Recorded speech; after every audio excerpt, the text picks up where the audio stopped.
परमसुखदं केवलं ज्ञानमूर्तिं तद्वादितं त्रिगुणरहितं तत्त्वमस्यादिलक्ष्यम् एकं नित्यं विमलमचलं सर्वैः साक्षीभूतं भावातीतं त्रिगुणरहितं सद्गुरुं नक्तं नमामि। अवधूत चिंतन श्री गुरुदेव दत्त। दत्तांच्या चरित्रामध्ये 21वा अध्यायामध्ये 7वा श्लोक आला।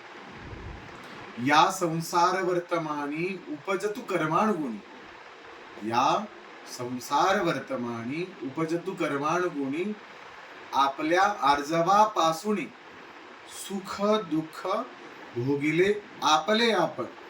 म्हणजे काय तर या संसारामध्ये उपजतु कोण, जंतू पंतू हे आपल्या कर्माणी गुणी आणि श्रेष्ठ असतात।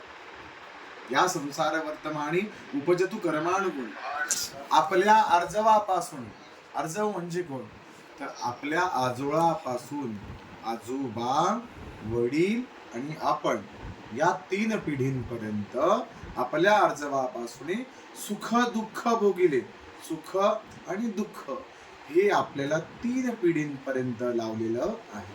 आपल्या आर्जवापासून सुख दुःख भोगिले आपण म्हणून त्यासाठी कुठल्याही कर्मामध्ये 3 पिढींपर्यंत उच्चारण केला जातो। अर्थात ज्या वेळेला लग्न कार्य असतं, या लग्न कार्यामध्ये देखील आपल्या गोत्राचं उच्चारण करताना आजोबा, त्यानंतर वडील, मग आपण अशा 3 पिढींपर्यंत उच्चारण करून गोत्राचं उच्चारण करून वर आणि वधूला निरीक्षण केलं जातं। जय सियाराम।